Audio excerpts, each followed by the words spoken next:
Hi everyone and welcome back to my channel. My name is Icarus and today is Sinday. And for today we are going back to the voiceover version of Icarus because I'm having some trouble creating video. I've only managed to make some video from my phone and now it's not wanting to work, but who gives a fuck? Because I want to talk about how fucking stupid some of my shit is and how much of a hypocrite I can be.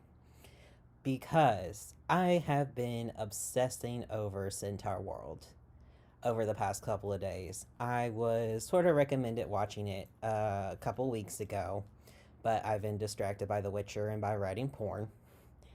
And then I finally watched it, thinking it would make a great backdrop to whatever else I was doing, and I got sucked in, especially by the villain, the Nowhere King.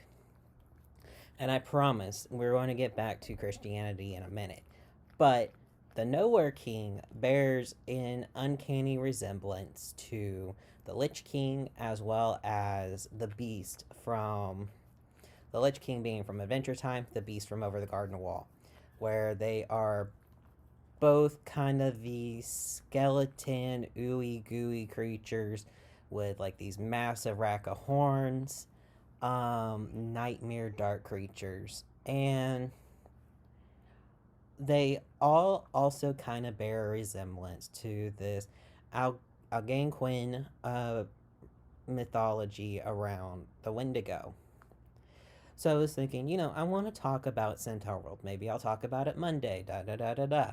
But how am I going to talk about the Wendigo when some of the mythology surrounding the Wendigo is the idea that if you say their name, you draw attention to them? So it was like trying to figure out how I was going to censor myself when I sort of mentally stopped and I was like, why am I affording this mythology more respect than I do Christianity? And from there, I sort of was like, oh, I guess in many ways I am a bit of a hypocrite. But I don't think my hypocrisy in this way is bad. And let me explain why. So, to start with, y'all know I'm white. Y'all know I lived in the South. Y'all know I was raised Baptist and I was a Christian apologist for a couple of years. All of this kind of leads me credence to the idea of relentlessly mocking Christianity, especially white American Christianity, specifically the US flavor of American. I also am given credence by this because I stepped out of conservatism and being a Republican straight into feminism and sort of mocking white people and that sort of thing, and mocking the idea of Christianity, white US centric Christianity, having this persecution complex, which is something that kind of nibbled at me wrong when I was a kid anyway, with the whole Harry Potter is witches and demons sort of deal. But really came to a head when I finally let go of the last remnants of wanting to be a Christian and realizing how stupid it was, even though it still affects my life deeply to this day, as it does with everyone. I mean, there's a reason why ex Catholics still suffer from Catholic guilt. Anyway, and these thoughts never really thought about Christians in cultures that do persecute and mock and force them not to exist.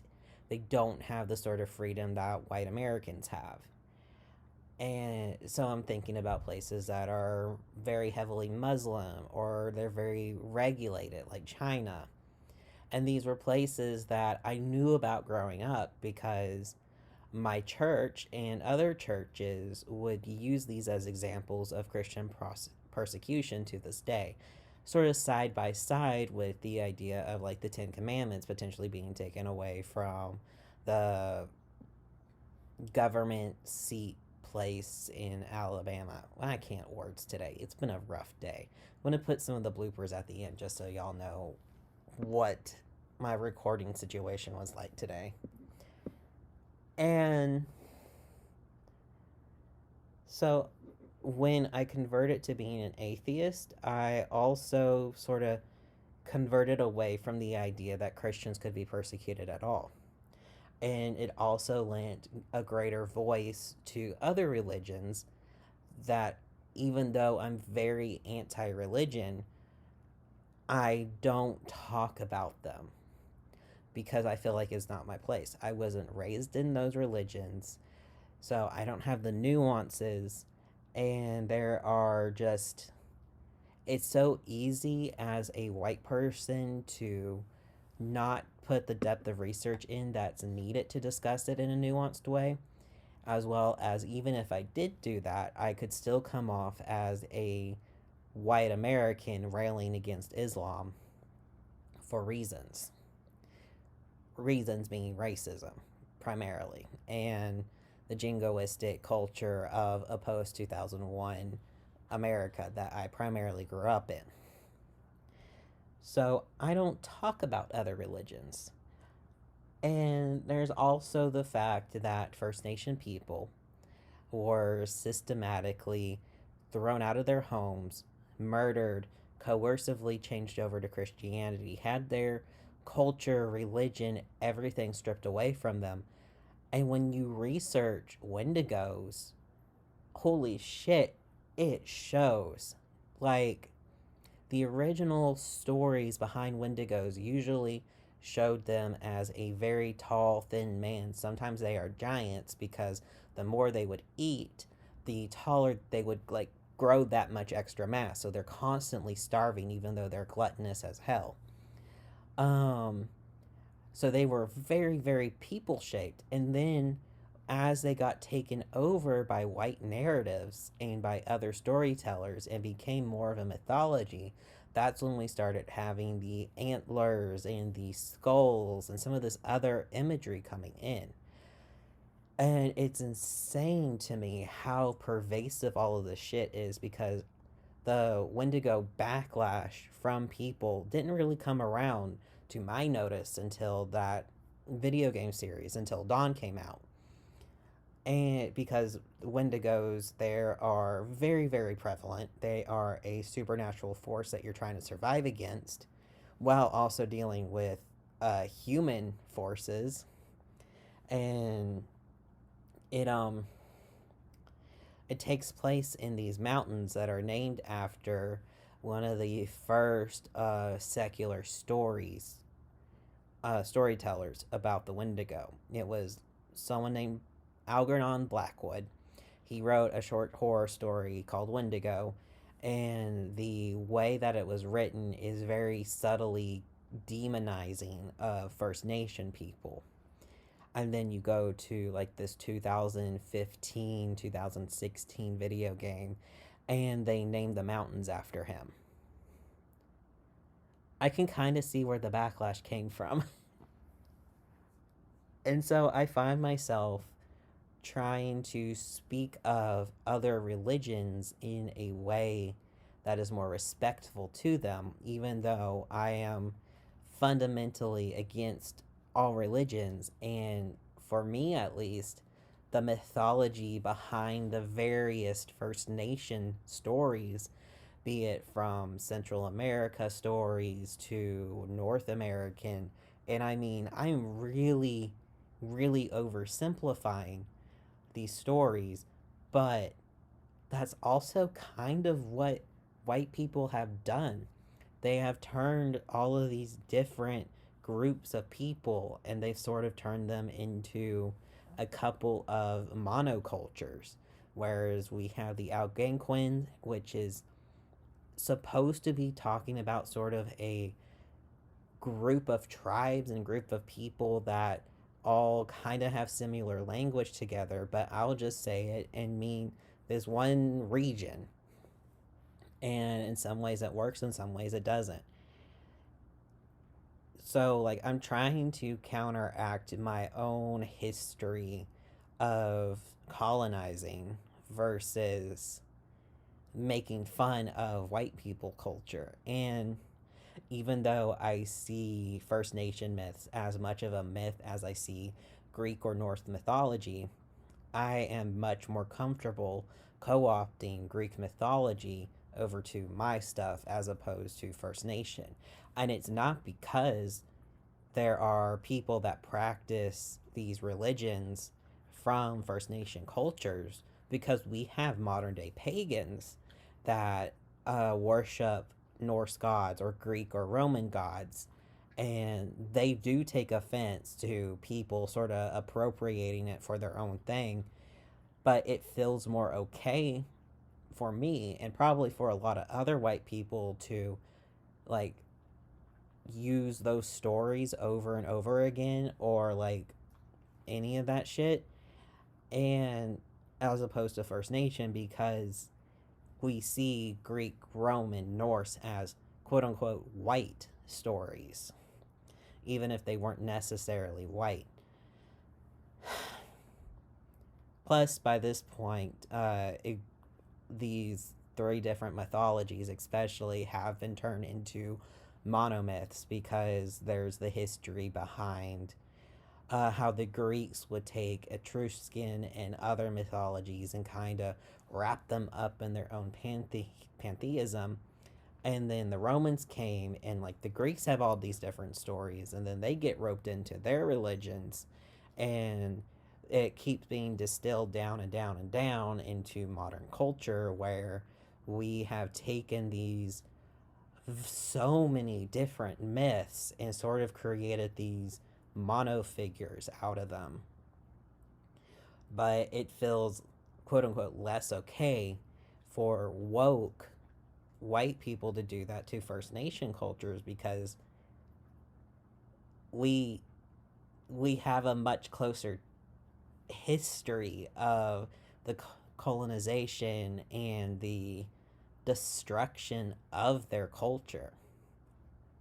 Because like the Etruscans, the Greeks, I was early 1100s. And there's it's still ongoing today. Like we can't say that First Nation people, it happened in the 1400s, 1500s, and everything's okay now, because it's not. Because we still have people being forced to live on small plots of land, not being taken seriously. We still have very recent history of um, forcing them over to Christianity. And the same thing is for, because I'm not even touching on African mythology.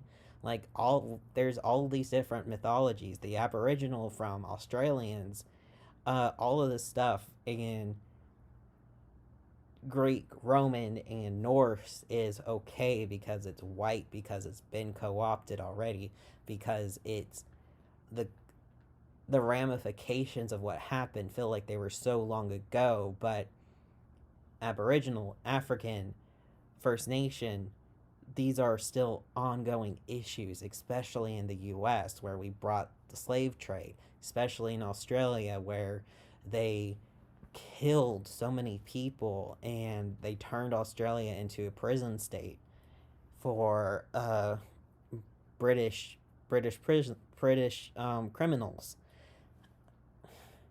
There was a point to all of this, and it's the fact that sometimes you have to recognize that you're a hypocrite, in my opinion. And you have to be okay with it, because there's different nuances. And when you live in a world and you grew up in a worldview where Christianity was the norm, it is okay to rail against it, but try and respect other people's religions, even if you don't believe in them either, even if you think they're just as full of crock shit as Christianity. And I think we also need to pay more respect to non-American Christians, and remember that there are non-American Christians who do get hurt, because as much as we want to make Christianity a monolith, it's also not a monoculture. There's all these different types. Like you've got the Protestants, you have the Catholics, then you have like Mexican Catholicism, which has different saints from regular English Catholicism. Then you have the Irish Catholics. Like, these are three different sects all on their own, and it's so much easier to make fun of British, English, American Catholicism versus the Irish and the Mexican, because there's, again, a history of persecution behind Irish Catholicism or behind Mexican Catholicism, and that's why these are brought about differently and have these different customs. I think it's important to be specific in your criticism, I suppose, is what I'm saying at the end of the day. And to be aware of where you're coming from, your viewpoint, your biases, all of that stuff. But I think that's going to be it from me today. And I hope you are at least thinking about something, be thinking about your own biases, thinking about the fact that, oh, Wendigos maybe shouldn't be used by white people because everything. Maybe we should try to come up with our own mythologies to curate from. And also think about the fact that even the monomyths that we feel like are acceptable still come from a history of co-opting, of basically culture rape and colonialization. Just happens to be far enough ago that we feel like it's acceptable. And how far into the future are we going to go before we feel it's acceptable to really just turn and make fun of First Nation, African, Aboriginal mythologies too? Because we're already kind of doing that a little bit, and we're forgetting the people that still very much exist, and they're being hurt by this co-option. I hope y'all have a good day. I hope y'all had a good holiday. And y'all stay safe, take care of yourselves, and stay hydrated. Enjoy some of the bloopers because, fuck, today's been weird already and it's only 12 o'clock. So, see y'all later. Bye.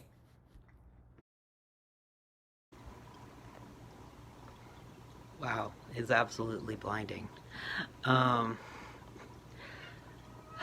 this is what I'm going to deal with today. Well, mostly because I'm getting distracted by Dandelion, who is not taking a nap currently, but he's just hanging around. And I should show you because he's like right there. Hopefully I have him in the shot. Otherwise this is going to be sad. Anyway. Hello everyone and welcome back to my channel. There is way too much headspace. What am I going to do?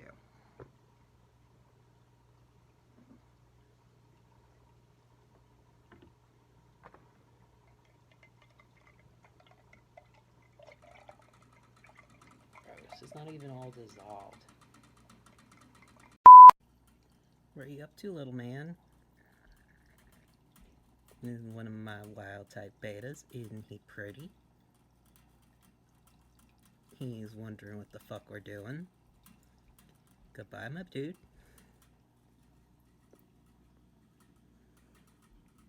Oh, the tank looks so much better when I have all of the duckweed out.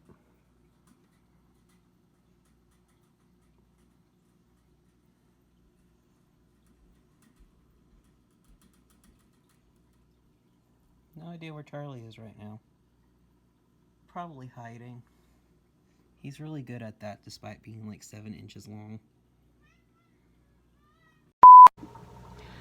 Okay, I don't want to talk about how long it's taken for me to get the shot set up. Hi everyone, and thank you for coming back to my channel. My name is Icarus, and today is Sinday.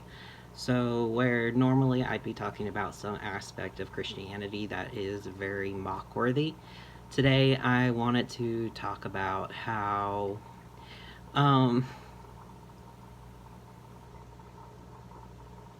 what am I doing?